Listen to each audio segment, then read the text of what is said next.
예, 오늘 이코노미톡 시간에는 조우진 대표 모시고 말씀을 좀 나눠보도록 하겠습니다. 대표님 어서 오십시오. 네, 안녕하세요.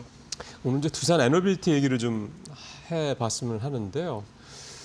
오늘은 주가가 뭐 보합입니다. 살짝 플러스였다, 뭐 보합이었다 이렇게 하는데 최근에 주가가 아주 급등을 했었죠. 예, 그렇습니다. 뭐 올해 수익률은 말할 것도 없고 지난 한 달 수익률만 보더라도 이제 43%. 어휴. 그리고 5거래일 어제 종가 교지입니다. 5거래일 수익률 보면은 15%. 15% 어떻게 보면 야 작다 볼 수 있지만 사실 막 여러분들이 시청하시고 투자하신 분들이 만약에 1,000만 원을 맡겼으면은 150만 원이 생겼습니다. 그렇죠. 그리고 거꾸로 15% 마이너스 났다가 150만 원 손해 본 거기 그런 때문에 거죠. 절대로 작은 게 아닙니다. 그래서 두산에너비티가 엄청난 질주를 하고 있다라고 볼 수가 있고 좀 화면에 보시는 대로 두산에너비티가 연초부터 12.3 계엄 사태로 말하면 두산에너비티가 작년 12월에 이제 17,000원까지 원래는 한 22,000원이었다 17,000원까지 떨어졌다가 계엄이 어느 정도 진정국면이 접어들면서 에너비티 주가가 회복됐습니다. 그러다가 이제 이재명 정부가 들어서는데 많은 사람들이 우려와 다르게 이재명 대통령께서 두산 에너비티 사장 출신인 김정관 이제 장관을 산업부 장관을 임명하면서 그때 한번 에너비티 주가도 한번 분출을 했습니다. 그러다가 이제 최근에 이제 주가 오른 이유는 미국 본토에서 불어온 결국 트럼프 대통령의 어떤 친원적 정책 때문인데요. 그렇죠. 예, 첫 번째는 이제 트럼프 대통령이 미국 본토의 육군 기지에다가 다 이제 MMFW라고 해서 마이크로 모듈 리액터, 그러니까 SMR보다 좀 작은 걸 갖다가 한 30메가와트 정도짜리 MMR을 갖다가 다 짓겠다.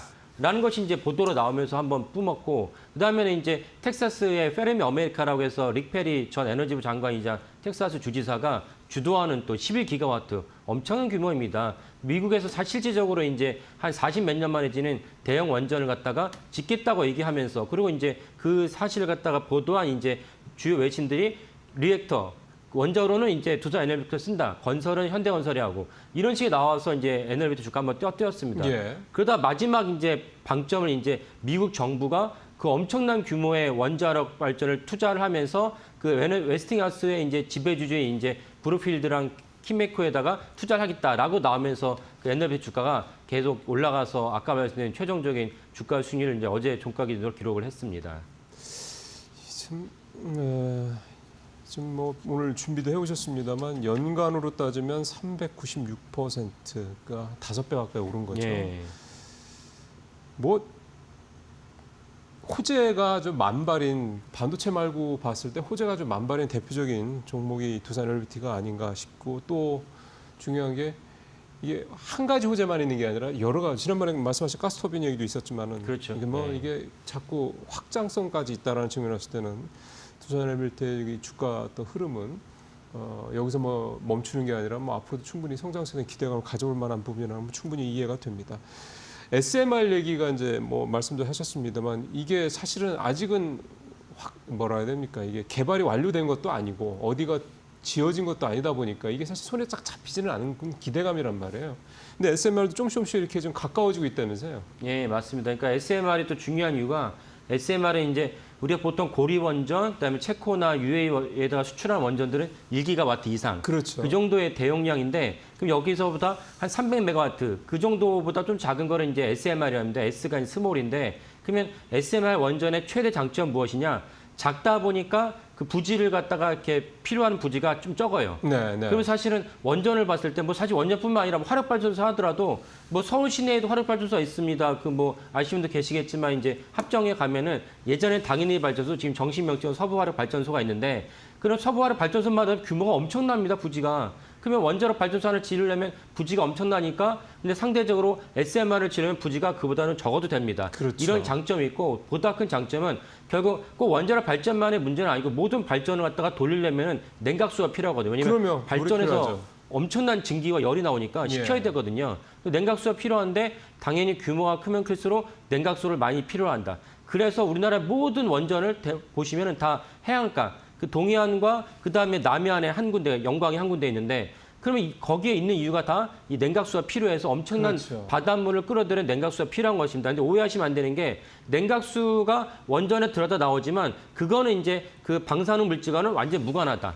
그러니까 철저하게 기계 장치를 갖다 냉각시키게 한 거지 방사능 물질을 냉각시킨 것은 아니다라고 아셔야 됩니다. 그 오해하시는 분들 계셔가지고 냉각수를 갖다가 동해에다 풀고 남해에다 풀면 어떡하냐라고 오해하시는 분들이 계신데 전혀 그거는 무관하다라고 예. 이해하시면 되는데 SMR을 다시 말씀드리면 SMR은 규모가 적다 보니까 냉각수가 바닷물이 없어도 돼요. 그렇죠. 그러다 보니까 강이어도 충분하고 그다음에 이제 미국에서 지금 지으려고 하는 이제 테네시의 냉각수는 테네시 강 유역에 지어도 되기 때문에 아니 호수에 지어도 되기 때문에 이런 점에서 SMR이 뭔가 융통성이 있다. 그렇죠. 그런 점에서 SMR을 갖다 요구하는 세계 곳곳의 목소리가 높아졌다라고 볼 수가 있겠습니다. 두산헬빌티가 SMR에서 커버하는 게 뭐 일테면 원전 같은 경우는 주기기를 뭐 담당하자 예. 이런 예. 그런 식이잖아요. SMR에서도 마찬가지인가 보죠? 예, 맞습니다. 그러니까 SMR에서도 두산헬빌티가 이제 주기기를 갖다 담당하는데 거기 나가 좀 더 말씀을 드리면은 현재 대형 원전을 지을 수 있는 국가는 5개국밖에 없다. 그렇죠. 네. 중국, 러시아, 근데 한국과 미국을 갖다 하나를 묶으면 컨소시엄을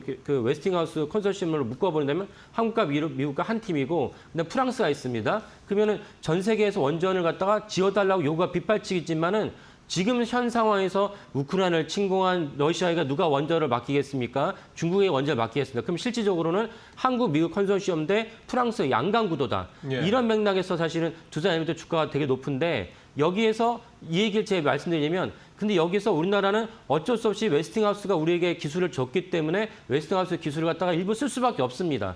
뭐 우리는 뭐 적게 쓴다 그러고 웨스팅하우스 많이 쓴다. 거기서 뭐 이렇게 마찰이 생기는데 SMR은 무엇이냐? 웨스팅하우스는 지적재산권이 없어요.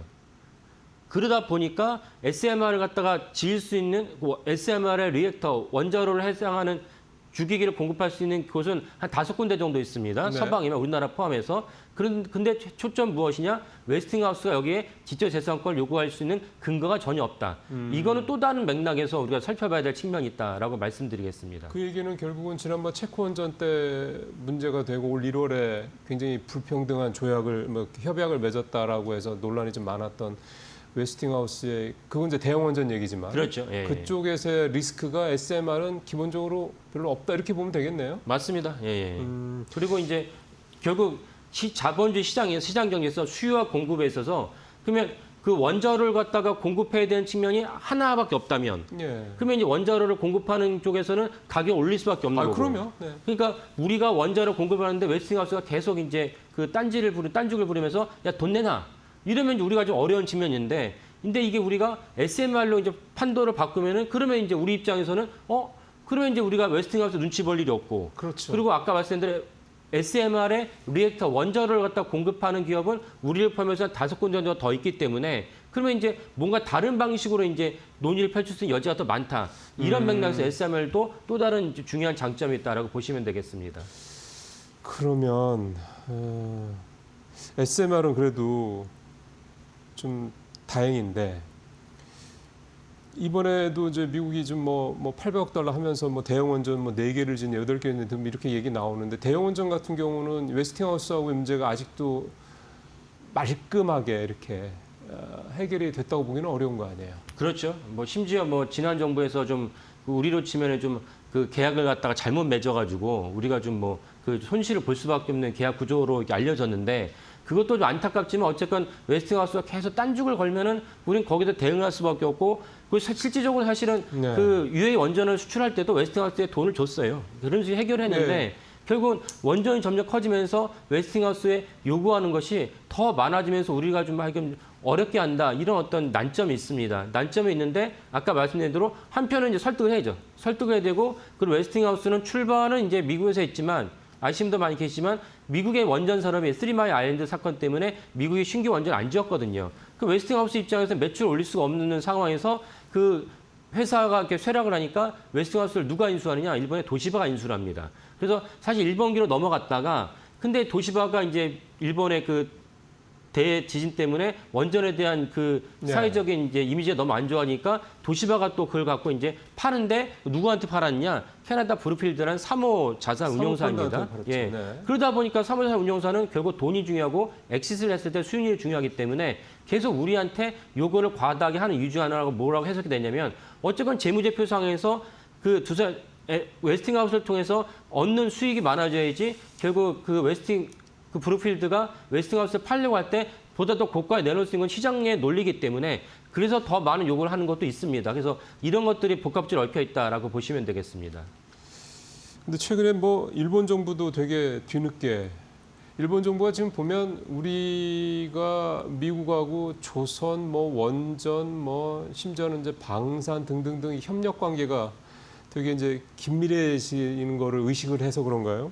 최근에 미쓰비시 뭐 도시바 이런 데서 웨스팅하우스랑 뭐 이렇게 뭐 해서 또 SMR이라 해서 뭐 이렇게 협력을 해서 뭐 투자를 하고 뭐 이렇게 하겠다 이런 얘기들이 있더라고요. 또 조선업도 재건하겠다고 뭐 또 뭐 대규모 투자 계획도 발표하고 하는데 약간 뭐 뒷북이긴 한데 우리 이렇게 따라오는 듯한 그런 어떤 정책적인 변화들이 좀 나타나더라고요.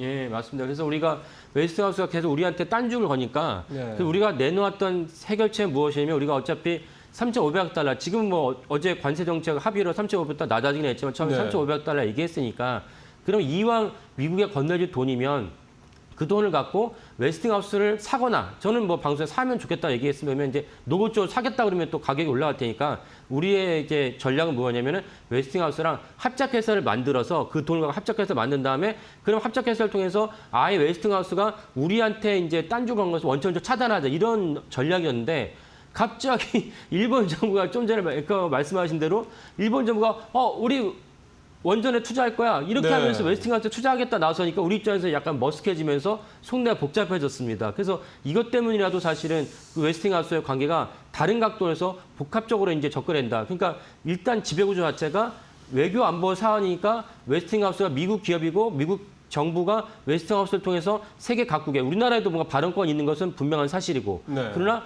주주란 관점에서 거버넌스라는 관점에서 웨스팅하우스는 캐나다 기업이다. 그것도 심지어 사모펀드다. 이러면 우리 사모펀드라는 다른 관점 접근해야 되는 이런 측면이 있는데 갑자기 일본이 끼어드니까 변수 하나 또 하나 생겼다. 이런 변수가 많아진 것을 갖다가 천천히 풀어야 되는 것이 또 현재 이제 정부의 어떤 관제를 하겠습니다. 근데 일본이 경쟁력이 있나요, 우리랑? 별로 없을 것 같은데. 괜찮습니까? 그러니까 원자로라는 관점에서는 경쟁력이 떨어지지만 네. 이건 결국 웨스팅하우스에다가 얼마큼 투자할 것이냐. 아까 말씀드린 웨스팅하우스의 어쨌든 지배주주는 이제 브루필드라는 사모펀드이기 때문에 사모펀드는 돈을 많이 챙겨주면 되는 것이지. 그렇긴 하죠. 예. 근데 이제 뭐 사실은 원전이라는 게 뭐 EPC부터 시작을 해서 뭐 굉장히 그 시간도 오래 걸리지만 되게 아주 꼼꼼하게 챙겨야 될 이런 그런 어떤 기술적 노하우라고 그럴까? 이런 것들이 필요한 거잖아요. 사실은 현대건설이나 두산에너빌리티 같은 데가 이번에 얘기가 잘 되는 것도 걔들은 여기 우리는 결국은 뭐 아랍에미리트든 뭐든 간에 약간 그 실전 경험이 좀 있는 그리고 한국에서도 원전을 좀 줬던 거고 일본은 뭐 최근에 원전 그런 부분에서는 좀 이게 좀 기술력이나 이런 부분들 그다음에 경험 이런 부분들이 좀 우리보다 좀 뒤떨어진다는 그런 지적도 있어서 글쎄요 이게 하는 건 좋은데 우리 쪽 패가 훨씬 좋은 게 아닌가 웨스팅하우스 입장에서 봤을 때도 그런 생각이 예. 들어서 이 부분을 이제 일본이 이런 어떤 접근이 과연 실효성이 있을까라는 생각도 문득 드네요. 예. 그래서 뭐 우리가 우리 입장에서 일본과 비교하면 우리가 계속 원전을 지어왔으니까 실질적으로 우리가 웨스팅하우스 네. 협력을 했을 때 매출이라는 측면을 봤을 때는 우리가 유리한 측면이 분명히 있죠. 그러나 네. 거꾸로 아까 말씀드린 대로 이건 외교 안보의 측면이 분명히 있거든요. 그러니까 미국 정부가 지배주주는 이제 캐나다 기업이지만 만약 미국 정부가 여기에 대해서 예. 브레이크를 건다면 사실 브레이크가 걸릴 수 있는 상황이기 때문에 결국은 일본 정부랑 미국 정부의 관계, 일본 정부랑 트럼프의 관계, 우리나라와 트럼프의 관계 이것들이 복합적으로 작용을 한다. 그래서 사실은 많은 분들이 우리나라 정부가 이제 트럼프 대통령인데 모형이죠 당연히. 근데 실제로 증거하면서 신라 왕관을 줬다는 걸 보고 막 실소를 금치 못하고 아마 주요 외신들도 참 해외 토픽스로 다루지만 어쩔 수 없이 트럼프 대통령이 좋아하는 마음을 갖다 움직여야 되기 때문에 그런 선물을 했다. 그렇게 해서라도 우리는 미국에서 뭔가 얻어내야 된다. 근데 이런 노력을 일본은 전후 50년간 60년간 지속적으로 해왔어요. 그래서 사실은 제가 무엇을 말씀드리냐면 우리나라가 엄청난 원전 강국이잖아요. 네. 원전 강국인데 사용 폐기물 그러니까 일종의 이제 원전에 연료를 쓰고 나서 더 이상 연료를 쓸 수 없는 사용 폐기물을 재처리를 우리는 할 수가 없어요. 그렇죠. 왜 재처리를 하면은 플루토늄이 나오는 건 플루토늄이 이제 원폭으로 연결되니까 우리는 못하게 하는데 전범 국가인 일본에게는 일본은, 네. 허용해줬어요. 왜? 네. 아까 말씀드린 지속적으로 60년 이상 일본의 정부에서 지속적으로 저자세로 임하면서 일본이 얻은 결과가 어마어마하다. 그러니까 결국 웨스팅하우스 관계에서도 우리는 지속적으로 어쩔 수 없이 우리가 일본 정부의 우위를 점하려면은 트럼프 정부와 트럼프 조화에 걸쳐서 우리가 웨스팅하우스의 협약을 잘 맺어가지고 미국에서 우리한테 호의적인 그런 어떤 그 입장을 갖다가 얻어야 된다. 이런 것을 갖다 우리가 국민도 이해해야 되고 당사자인 우리나라 정부, 산자부, 외교통상부 다 이해를 하면서 비록 저자에서 정말 기분 안 좋다 할지라도 미래를 보고 우리가 계속 추진해야 된다 이렇게 말씀드리겠습니다. 그럼 이런저런 뭐 논란이라든가 좀 약간 걸림돌 등등등 뭔가가 좀 찜찜하고 말끔하지 않은 부분들을 좀 걷어낼 수 있는 분야는 결국은 이제 대형 원전 쪽보다는 SMR 쪽이라고 봐야 되겠군요. 그러니까 그 이유는 아까 말씀드린 대로 웨스팅하우스가 SMR에 직접 자산권이 없기 때문에 우리가 SMR 갖고 세계 곳곳에 나가서 설치를 하고 매출 올렸을 때 웨스팅하우스가 갑자기 와가지고 우리한테도 돈을 줘 할 수 있는 법적 근거가 없다. 그런 관점에서 우리는 SMR을 갖다가 봐야 되는 측면이 있는 거고 또 하나는 아까 제가 SMR의 장점을 말씀드렸다시피 발전 규모는 적지만은 발전 규모가 적다 보니까 일단 제일 큰 문제인 냉각수가 그만큼 적어도 된다. 호수를 옆에 끼워도 지어도 되는 거예요. 그렇다면 이것이 만약에 테네시에서 그 최초 SMR이 현실적으로 실현이 돼서 전기를 뽑아낸다. 이러면 세계 곳곳에서 과연 대형 원전을 원할 것인가? 똑같은 맥락이라면은 이왕이면은 대형 원전보다는 SMR을 원할 수 있다.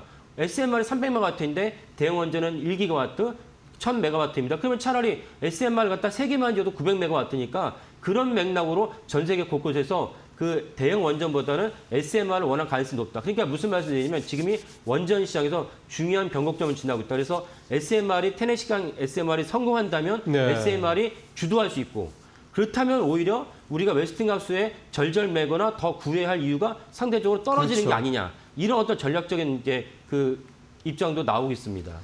SMR이 앞으로 신규 그러니까 대형 원전보다는 이제 상용화만 된다고 그러면 지금의 대형 원전보다는 확실히 더 효율성도 높고 그다음에 비용도 훨씬 덜 들어가고 또 빨리 만들 수 있고 등등등 여러 가지 좀 장점들이 분명히 많은 건 사실인 것 같습니다.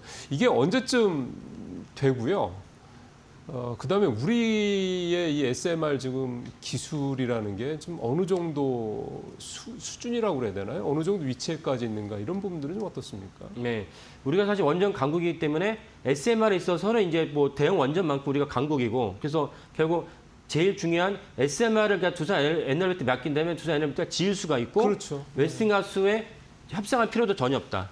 라는 것을 분명하게 인식을 해야 되고 테네시강에 짓는 SMR도 뉴스케일이라는 미국 회사 짓는데 거기에 두산 에너비티 걸 쓰기로 했고 두산 에너비티 거기 지분도 갖고 있습니다. 그러니까 이런 관점에서는 속내는 두산 에너비티나 우리 한수원 입장에서는 SMR을 갖다 능동적으로 더 띄우면서 이거를 전략적 지렛대 삼아서 웨스팅하우스랑 협상의 카드로 쓸 수 있는 그런 어떤 기회가 왔다라고 보시면 되겠습니다. 그래서 SMR이 그런 기회가 있는데 한 가지 아쉬운 점은 무엇이냐면 그렇게 니네 나라 잘하는데 왜 너네 나라는 SMR 안 지어? 라고 외국에서 우리에게 물어본다면 우리가 사실 할 말이 없다. 라는 것을 분명하게 인식을 해야 된다. 그러니까 이재명 정부 아까 제가 처음 말씀드린 대로 대선 토론 3회 때가 제가 다 봤었는데 그때마다 이슈 중 하나 이거였어요. 도대체 이재명 대통령 당신이 당선된다면 원전을 어떻게 할 거냐. 전임 문재인 정부처럼 탈원전 할 것이냐 얘기하니까 이재명 대통령 당시 후보께서 비슷한 대형 원전에서 위험하다고 얘기하면서 SMR은 또 위험하지 않다는 거예요. 난 그 왜 무슨 논리인지 모르겠어요. 둘 다 위험한 것이 둘 다 안전하면 안전한 것이고 어쨌건 이재명 대통령은 SMR은 안전하다 하면서 김정관 에너비티 사장을 갖다 산업부 장관 안 쳤어요. 그러니까 사실은 속내는 정확하게 잘 모르겠지만은 결국 제가 무슨 말씀드리냐면 이재명 정부는 결국 이제 SMR을 갖다가 한국에 먼저 지어야 한국에 지으면은 경기도에 지은 게 제일 좋아요. 왜냐하면 한강이 끼어 있고 그리고 평택과 용인에 반도체 회사가 있기 때문에 전력이 필요로 하고 그렇다면 SMR을 지어야 될 명분과 필요가 있습니다. 근데 경기도에 지는 게 제일 좋은데 경기도 현 지사가 SMR을 꺼려한다면 내년 지자체 선거가 있긴 하지만 SMR을 꺼려한다면 이걸 충남에서 지어도 된다. 충남에서 지어도 저쪽 그 경남에서 초고속 전압으로 전기를 송출한 것보다는 훨씬 돈도 덜 들고 비용도 싸다. 이런 관점에서 충남에다 SMR 하나 지으면은 그러면 세계 강국에다가 SMR 좋아. 잘 돌아가.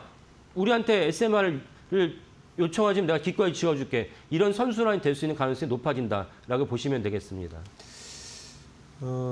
이 원전 관련주들에 대한 이제 투자 전략이라든가 이런 부분들을 좀 마지막으로 좀 여쭤보고 싶은데요. 일단 투산 엘리베이터는 주가가 굉장히 많이 올라서 연초로 따지면 한 5배 정도 올랐는데 물론 뭐 오늘도 좀 다시 플러스로 돌아서는 모습을 보이긴 합니다. 사실은 일반인 입장에서 봤을 때 좀 부담스럽긴 하잖아요. 원전주들을 어떻게 좀 접근하면 좋을까요? 뭐 지금이 이제 두산 엘리베이터 같은 그러니까 특정 한두 종목만 막 올랐던 상황이나 최근 상황을 보면 나머지 원전주 전반적으로는 그렇게까지 주가가 급등하지 않은 상황인데 지금 이 원전 섹터에서도 두산 에너비티 하나만 집중하는 게 좋을지 아니면 조금 이렇게 소위 말하는 바스켓 매매식으로 좀 몇 개를 이렇게 같이 뭐 한전 기술이라든가 뭐 이렇게 같이 담는 게 좋을지 어떤 식으로 접근하면 좋을까요? 저는 뭐 결국은 이제 투자라는 건 내 돈을 넣고 나의 자산을 증식시키는 것 때문에 아주 냉정하고 냉철하게 투자해야 된다. 그래서 한 종목만 넣고 그 종목에 대해서 근데 문제는 뭐냐면 한 종목이라는 게 내가 100이라는 돈을 투자하면 100을 다 투자 에너비티 넣으면 안 됩니다. 이걸 포트폴리오를 짜서 적어도 한 4개나 5개 정도 종목을 갖다가 짰는데 원전 업종에서는 에너비티만 넣으시는 게 현명하다. 그게 주가 수익률을 보여지니까요. 네, 그렇게 네, 말씀을 드리고 또 하나는 비싸지 않느냐.